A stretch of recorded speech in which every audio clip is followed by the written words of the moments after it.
You mentioned something, the sacrifice of those couple months. I mean, you fought at 125 pounds. That is a hard weight for a grown man to make.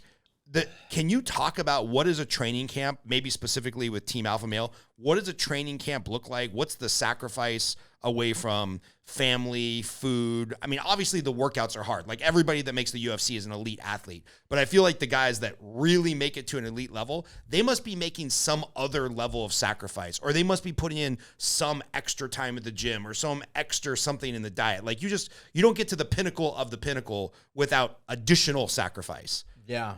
No, it's like, it's been said so many times about the sacrifice from family and stuff.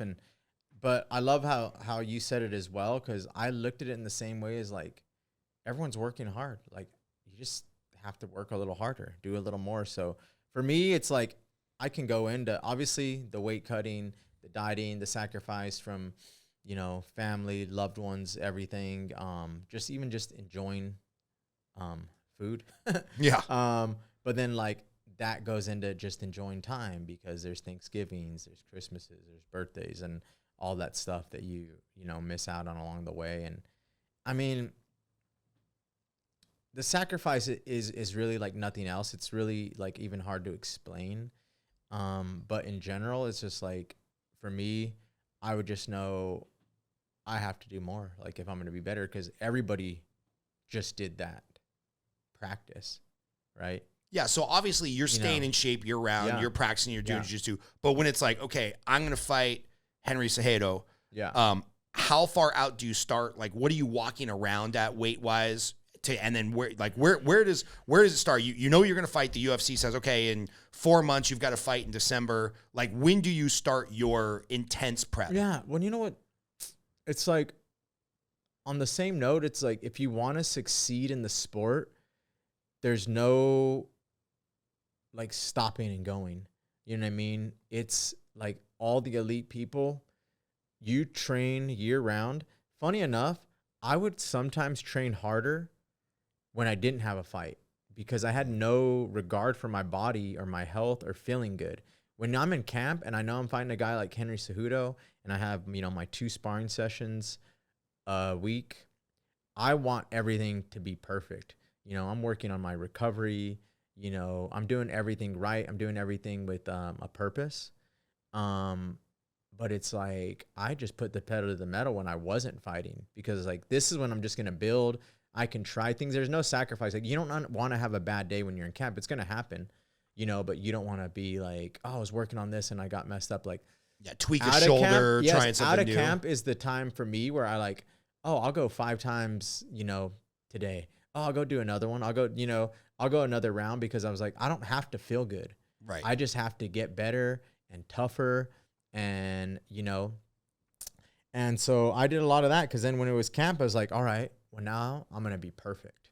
And all that stuff I did for the months without a fight is even, trying new techniques and new styles and trying stuff that you might not want to try when you want everything to be on point and the sessions matter.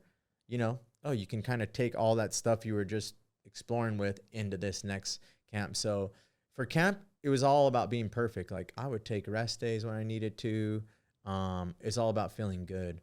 So, but yeah, like, how far out does camp start? Like, usually, you're going to fight within 3 months. Okay. For me, a lot of people, I've taken short notice fights, 3 weeks. 3 weeks. 3 weeks, 4 weeks. Where I was at, I typically knew, like I was going to fight. I wasn't in a position that where like I had to take short notice fights a lot. Right. But sometimes they just throw it out there and ask you, hey, like, we know you want more time and that this fight might not make sense for you, but there is an opening if you want to take this fight. And correct me if I'm wrong, in the UFC or any fight game, you're not like on a salary where you're just getting paid to train. No. You only get paid if you fight. If they throw out a fight and they say, hey, this might be a little, under your skill set or over your skill set or whatever, but we got to fight in 4 weeks, you might just say yes for the payday, right? I imagine some fights, yeah. Or some fighters. A lot of people do, yeah. And it's always a benefit. But for me, I was in a position, thankfully, where it's like I could kind of wage the sacrifices. Sometimes it's like, oh, I have to fight, or, you know, and you see it a lot of times, even in the night of fights, guys make weight, and well, if no, you don't fight, no one gets paid, and you already put in all this work. There's not an extra person, you know, there's not another person to fight you, or, you know, there's things like that. So yeah, you don't get paid unless you fight. I mean, people have endorsements and sponsors which help them out, which, you know, is great and can kind of, you know, supplement their income in that way. But you know, fight night is when you get paid, and it's for what you do. Even going back to just like doing the extra, like for me, it was always about, after I did a practice, it was doing extra. Like anything in life, there's no secret trick. You know what I mean? Right. Like there's not a secret move you're going to learn and just like, oh, now you can go knock a person out in 3 seconds every time. Right. There's not like a secret move or trick, or like if I stand on my tippy toes, I'm going to have more power and every punch is going to knock the guy out. Like there's not a secret trick. Like you have to we can cuss. Right? Oh, you can cuss the shit out of this. Yeah. Good. Jizz. Horse cock. Anyway, it was all about that. It was like, all right, I just saw everybody that is really good do this 2-hour practice.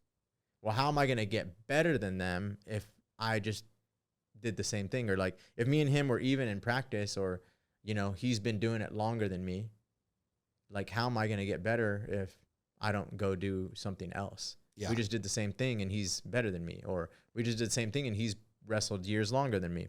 Well, you got to build on extra. So that was always just like the little things that I like kept in mind, is just like, there's no substitute for doing the work, you know, and putting yourself in there. And like I said, like when I wasn't fighting, that's when you are really preparing. And when you have the fight, it's like time to like do specific things. Like I'm fighting a wrestler, I'm fighting a striker, I'm fighting a jiu-jitsu guy. Like I want to be perfect with these skills I built, you know, before I even started camp.